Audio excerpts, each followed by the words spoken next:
আমাদের এলাকার আবার মিষ্টি ভাবিদের খুব লোভ থাকে, ভাইয়া বিদেশ থেকে অনেক কষ্ট করে টাকা ইনকাম করবে আর এরকম ভাবিদেরকে মনে করবে যে আমাদের 50,000 টাকা 40,000 টাকা ফোন কিনবে। কিন্তু আমার ভাইও খুব চালাক, তার জন্য ভাবিকে 10,000 টাকা দিয়ে 35,000 টাকার ফোন দিয়ে ভুয়াচ্ছে।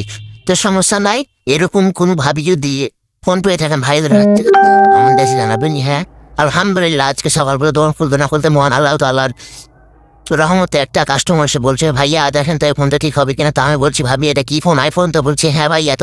আমি বললাম যে ভাবি আমরা তো আইফোন ঠিক করি না।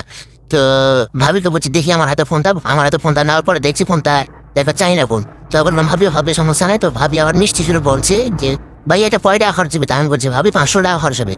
তো কোল বলছে ভাই একটু কম নেন, তা কাজটা করেন। আমি বলছি সমস্যা নাই ভাবি, বসেন আপনি 10 মিনিট 5 মিনিট ভিতরে মোবাইলটা ঠিক করে দিছি। তো বলছে আমি আবার বললাম যে ভাই ভাবি এ ফোন কোথায় পেয়েছেন? তো বলছে আপনার ভাই বিদেশ থেকে দিয়ে পড়েছি। আমি বলছি কয় টাকা নিয়েছে আনুমানিক? তো বলছে মিষ্টি ভাবি বলছে যে 35,000 টাকা নিয়েছে। তো আমি বললাম ভাবি তো আপনাকে মারা খাওয়াইছে ভাইয়া, কারণ এই ফোনটা হাইস্ট দাম 10-12 হাজার টাকা। তো বলছে কি বললেন আপনি, 35,000 টাকা নগদ টাকা দিয়ে নিয়ে এসে দিয়েছে আমাকে।